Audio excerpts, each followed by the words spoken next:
How to make WhatsApp messages not appear on screen iPhone. To get started, first of all go ahead and open up the WhatsApp application on your phone.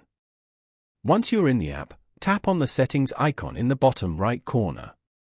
This will take you to the main settings menu, where you can manage your account. From here, find and tap on the notifications option. Here, you can control alerts for both message and group notifications. Now, scroll down to the bottom of this screen. You will see a setting labeled Show Preview.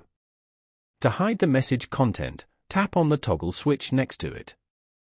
Disabling the option prevents the message text from appearing in notification banners and on your lock screen. Following these steps, you can easily make WhatsApp messages not appear on an iPhone screen. Thank you for watching. Please leave a like if this tutorial helped you, or leave a comment below if you have any questions related to the video.